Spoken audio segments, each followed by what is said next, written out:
Hello everyone, what's up? It is Ethan Says Stuff. Today we will be saying some stuff about Supergirl, which released last week and has been the talk of the town, which I love to say at the beginning of every single video because obviously it's the talk of the town. It just came out last week. Not late to this one this time, which, getting right into it, has had very mixed perception online. And also getting right into it, I will tell you right out the gate, it is nowhere near as bad as critics and people online are making it sound, which is really unfortunate, especially for Millie Alcock here, as she is fantastic in the role of Supergirl characterization-wise. Before I go forward more though, this will contain some spoilers, so if you're trying to avoid those, make sure to click off, like the video, come back later. Anything of that sort, just save the video and come back later. This is your warning, so you have a couple seconds to click off. But Millie Alcock is incredible characterization. Personality-wise, she really brings a lot of life to this character as kind of the drunken, sadder version of this character that I feel like a lot of people aren't as used to, as a lot of people's interaction with this character or like perception of this character I feel will be made from the CW Supergirl show or just generally the CW version of Supergirl that we have from the past. Very different take on her here, as this is based on the Woman of Tomorrow comic with Ruthie, who's Eve Ridley here. Also great as well, getting her in a moment.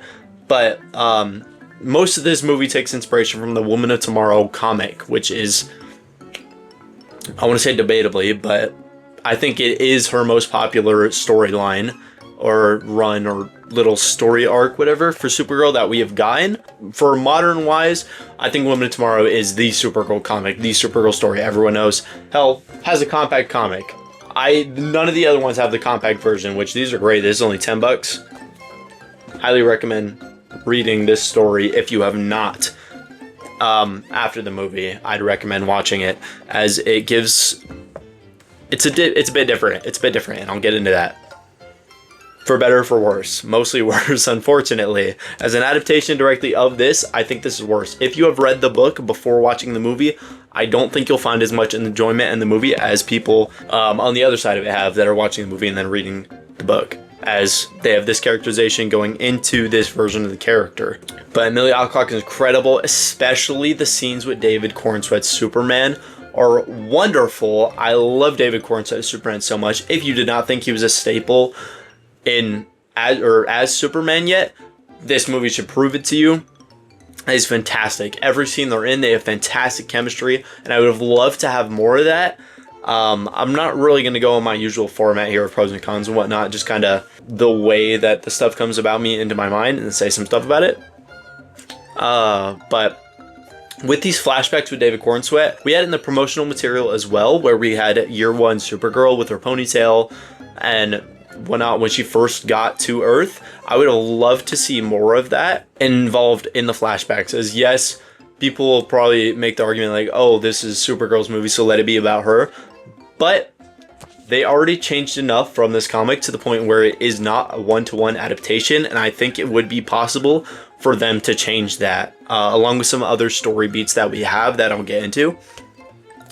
It feels that they could have changed some stuff to include more of that year one stuff, have some more of the smaller scale villains, kind of, and as much as I hated it in Fantastic Four, I think it would have benefited here, as this is a character where we know of Superman from last year, and I think maybe a flashback to them fighting, like, her fighting her first major villain or something alongside Superman would have been a joy to see. Not in the similar sense of Fantastic Four. I don't know why I use that comparison, actually. But to where we kind of get to see them playing out more of their chemistry together when she first lands on Earth, trying to understand the ways. Maybe fighting more on kind of like a page out of Invincible, if for lack of better comparison here, where it's like, oh, they're trying to kill you. Like, this isn't something like that. And then maybe Superman, and they're trying to help her, like, figure out her placing or something. But I think this would have benefited from having more of that flashback sequence with David Cornsweet when she first arrives, and including kind of their first fight together against one of these supervillains, whether it be smaller scale or what, kind of in the same vein as Fantastic Four was, where we had the montage at the beginning with all their villains and whatnot, or some of their villains. I think that would have been good to include here. as we don't get much of the flashback sequences, and I think those are some of the best in the movie when their chemistry gets to bounce off each other, as her not speaking English yet or any language on Earth yet, as she just landed, and kind of have some fun little banter with that, as David Cornsweet, that whole scene is so fun when she first lands and is like, why am I speaking louder? It won't help. Fun stuff. I love David Cornsweet as Superman, and it low-key just makes my rating for that movie go up based on the flashbacks from this one. But getting back onto her topic, I think she is fantastic characterization-wise. However, I do think some of the changes that they make are really questionable. Specifically for her character at the end of the movie, right about here, when they catch Krem finally, whatever, after all those months of being together, growing their bond, and they decide, oh, we'll just put him in the Phantom Zone because, like, this is to make him better. Like, it's obviously sort of prison reparation, like, kind of treat him. But in this, they just straight up kill him. Supergirl kills him. I see a lot of problems coming from that in the future based on her characterization. I know 3C Films made the comment as well on this. I watched his review earlier today or last night, where they use it as kind of a tagline for this, where Superman sees the good in everyone, she sees the truth. He makes a fantastic point by mentioning that there's no reason for her not to like people except for Krem. Krem is like the only douche, maybe, that we have seen her interact with. And yes, I don't need a history of events of every single interaction she's ever had with a person to make it seem like she's so mistreated and like she's so like introverted and horrible due to this. But ultimately, I don't think one bad person would twist her perception on everybody in the world, because that's not knowledge that she had been living by or anything of the sorts. It's just a weird choice to include, ultimately, is the killing of Krem at the end, which people will make the same argument in the comic at the end when Ruthie gets to bonk him on the head, whatever. But he doesn't die, it's confirmed. He just gets knocked out or whatever because he's old. Strange characterization, but I love her. I will not stand for the hate that is coming towards her as an actress or as an individual generally, with what feels like a smear campaign against her online. It is ridiculous, and I'm kind of trying to stay away from it, but also I'm not just gonna let everyone harass her because she did nothing wrong. Like this, like whatever, bro. I'm not gonna make the whole video about this right now. But Millie Alcock is incredible as Supergirl. I can't wait to see more of her in Man of Tomorrow. That is one of my biggest takeaways I had here, is that I'm super stoked to see more of her going forward, especially her chemistry with her cousin. Getting into Eve Ridley as Ruthie, I think she was pretty good. The only con I really have against her is she looks nothing like she does in the comic, which this is how Ruthie is in the comic. As the headgear looks very space-y, and ultimately this is something I could chalk up to everything in the movie, as it kind of just feels like a light version of Guardians of the Galaxy. And it's really unfortunate that it feels like that, because I feel like even if you fully kicked it forward into the Guardians of the Galaxy vibes, it would have been a better movie. I think Craig Gillespie, great director. I loved Cruella, but I don't think general choices that were made here were great picks by him, or if they actually were meddled with by James Gunn and anyone else in the studio at the time, as it's mentioned in some interviews and whatnot. But ultimately, it feels like a very lackluster product at the end here, because it feels like Guardians of the Galaxy Light. Even when we get down to Krem, his design changed from being the guy to the guy with studs all over his face and whatnot. Like, okay, bro. Like, this guy looks like he's on the Ravagers in Guardians of the Galaxy 2. Like, and again, taken from 3C Films, or might have been a different review that I watched. But, I think it's a weird choice to make him this, like, overly evil-looking guy. Like, he has the mask and stuff, and the studs all over his face. And he, another change from the comic. He kills Ruthie's whole family, which is smaller in this compared to the comic, instead of just her father. It's just odd choices. Odd choices are made here, and they just make him like very over the top evil in this movie. Even when we get down later in the line to the more serious theming we have of stuff they change of what he does later in the movie, like, oh, he's kidnapping girls and making them wives to people and stuff, like this is child trafficking and whatever. I don't think it's taken seriously enough for the topic that is. They kind of just brush past it. It's like, oh, we're gonna drug you now because we don't want our daughter being taken by this guy and all of his people because they're really evil and they do evil stuff. But in the context of the movie, they change Krim so he has superpowers and stuff, and he like can put up a good fight against Kara, against Supergirl. Like, I feel like that would have been better in line with his original actions he does in the comic, where he goes through different planets and just, it's like mass genocide and he's just destruction of worlds, which I don't know if I'll be able to find straight through in here. But I find it really interesting that they go with that take, because it feels like it's trying to be like, oh, this is a very serious topic, like it's trying to get into more serious theming, but it feels like it can't lean into it enough due to where ultimately the story comes from, and they're just kind of scared to touch into it enough, it feels like, unfortunately, which it just again comes off in this very lackluster feeling of I'm 1 foot in, 1 foot out on where I should be standing here, because yes, it's a horrible thing, and yes, this is an evil thing to be doing, but it's so over the top evil. And yes, I guess destruction of worlds can be also, but I feel like I said, they should tap more seriously into the topics that they're trying to cover here if they're trying to change it that much.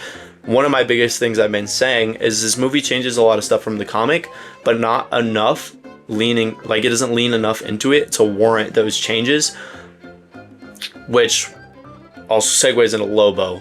But I'm going to finish up on Eve Ridley as Ruth A. First. Is her costume, a lot of people have been saying, is just, oh, she's from Earth, which, yeah, it would be nice to have her in the headset and the more space-like attire. I would love that.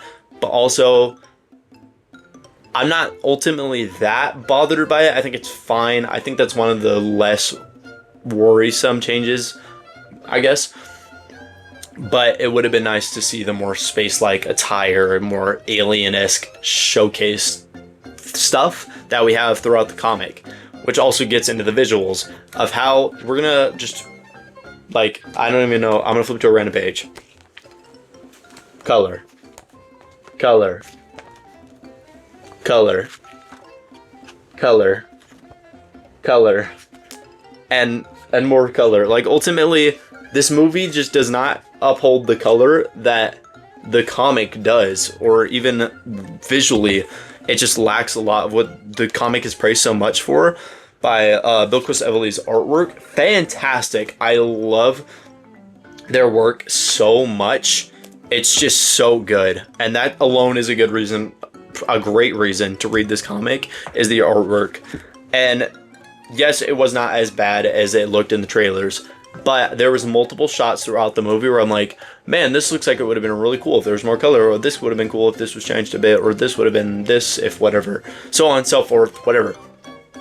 Visually, it's a kind of a bland movie, which sucks, because I can't even give it up to Guardians of the Galaxy for that, because Guardians of the Galaxy 2, for example, that ending scene with all the fireworks, and it's like for when Yondu, it's his funeral, visually, it's a beautiful scene. There's so much color going on there, and I think that something of that sense would have carried over very well visually into scenes like this. Like, there is so much color that could be put in here, and it's just not utilized visually in the movie, which sucks, because even if we want to compare it to another one of these Marvel DC-esque movies that we have gotten this year, we just had Project Hail Mary, which visually everyone's praising for, especially with the like the go fishing scene. Incredible, great stuff. I love that scene. Or even when they flip the switch and everything changes from the red or green to red, whatever, or vice versa.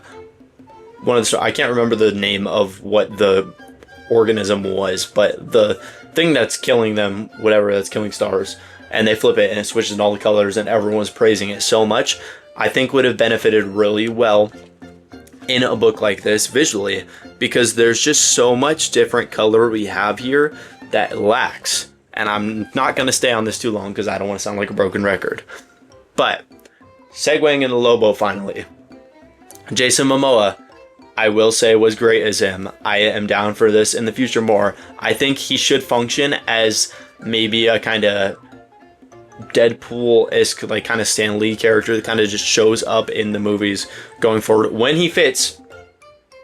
when he fits. I'm not just going to say I want him thrown in everything. Speak of the devil, the KFC meal for Supergirl. We got the main man himself right here. I don't want him just showing up randomly, but I think that's how he's kind of fit into the movie here. And going forward, I wouldn't mind if he shows up like that. But ultimately, I feel like the movie could have gone without him.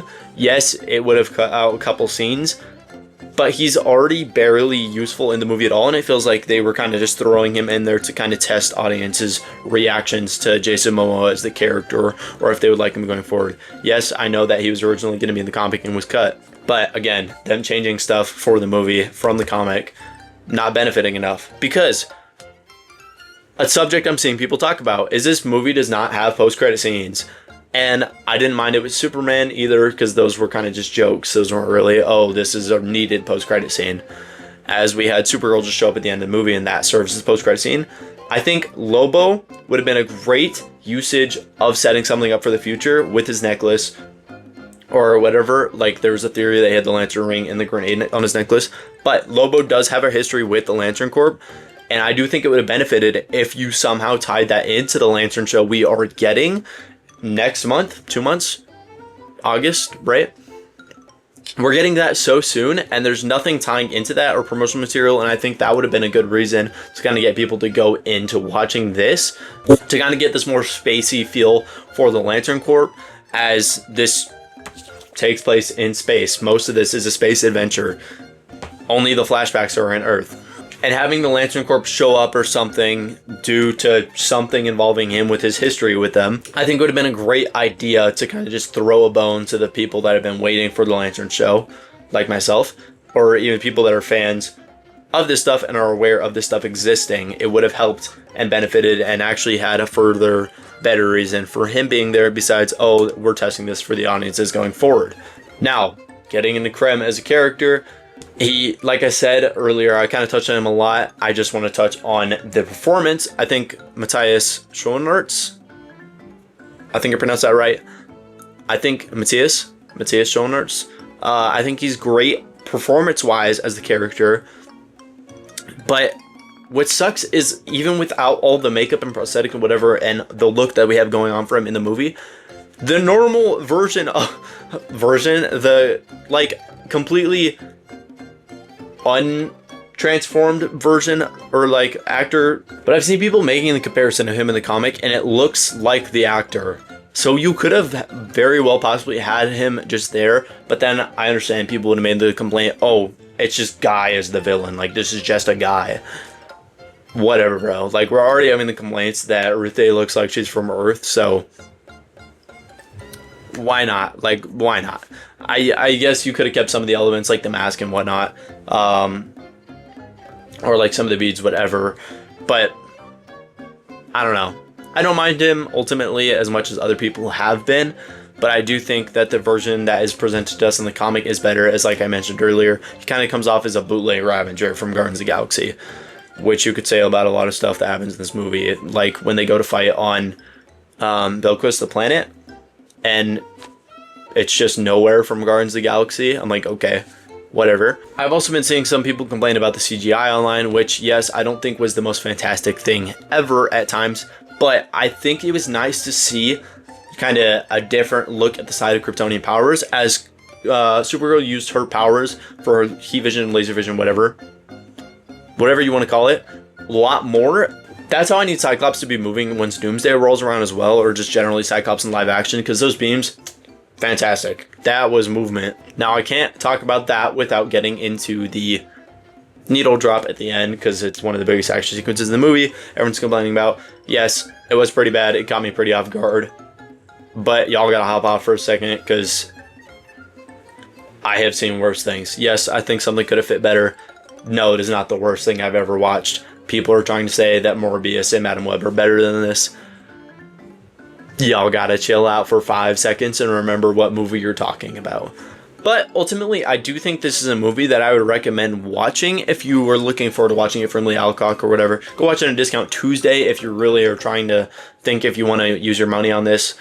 I don't think it's a waste of time per se, but I do think going forward, it sets a precedent for DC where it's kind of going to be oh, this is kind of something we got to be wary of. This is going to be like early MCU. I'm seeing people make the comparison, oh, this is like Incredible Hulk, because that came after Iron Man, and that wasn't fantastic. I think a comparison I would make to this is Ant-Man for the MCU. Originally I said Thor: The Dark World. That's a little harsh. Ant-Man, as in the sense that I've seen a lot of people love this. Like, I love Ant-Man. I know a lot of people do not love it in the MCU. But I know this movie has a great crowd that's behind it. A lot of people are loving what they're seeing from it. A lot of people, like everyone else, hates what they're seeing from it. But this character is going to show up a lot more going forward in these DC products and projects generally, to where eventually you will want to go back and watch this. And that's why I'm saying I recommend checking it out at this point. That way DC knows there is support for Supergirl as a character. Because we're supposed to be having a Wonder Woman movie. This can tie into me talking about the absolute show, the absolute Batman show we're getting, and the whole slate for DC right now, not having anything about Wonder Woman at all, which is ridiculous.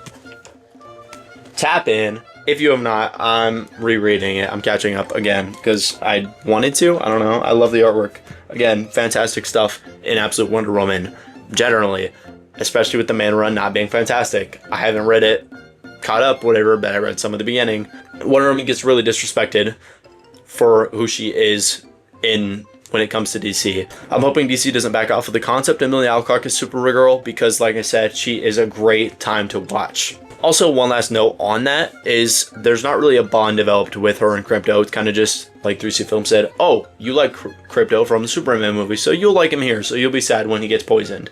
They also changed that. It's not really that big of a deal what they changed about the poison stuff, in my opinion. But I just would have liked to see more of the flashback. Like I said, it would have benefited maybe if we had one more flashback with David Cornsweet and Supergirl and Crypto, and they're kind of fighting a big bad on their year one, and it's kind of her bonding with Crypto as Crypto comes in to save her when she's like about to get beat by the villain or something. Just kind of a reason growing up if we got to see more of why we should care so much about Crypto being poisoned. Because I did not feel anything, because I am not falling for the cuteness factor. We just talked about Mandalorian and the peanut butter and Gronkle, the Mandalorian and Grogu. We just talked about this. So I'm not going to be over here falling for the cuteness bait for Crypto. I have no reason to understand why Supergirl cares about Crypto rather than, oh, she saved him as a puppy. Just a little nitpick there, though. But ultimately, I do have to give this movie, I want to say a 5.5 to 6.5. I'm kind of going between the two. Maybe the more I think about it, it would be between a 5 and a 7, around there. But ultimately, I do think it's like maybe slightly above average. I think there is good notable stuff to take away from this, especially if we're meeting the second of the DCU.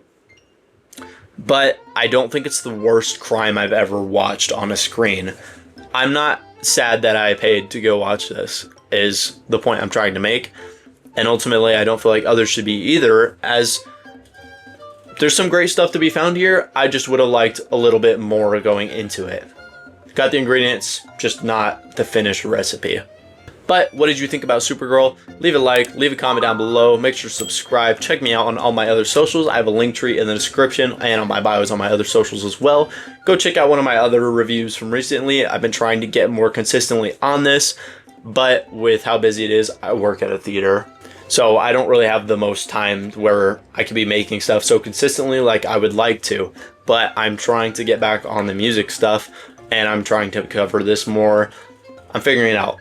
Also, if you were not aware, go check out my giveaway for the Odyssey Popcorn Bucket, this giant horse, a Trojan horse. It's bigger than Galactus, but I have it posted on my Instagram and my Twitter. Bonus if you are here from that giveaway. Leave a comment if you're here from that, but go enter it. It's really easy to enter. It's free to enter, and you will win this bucket. But this has been Ethan Says Stuff, saying some stuff about Supergirl today. I will see you next time, and until then, peace.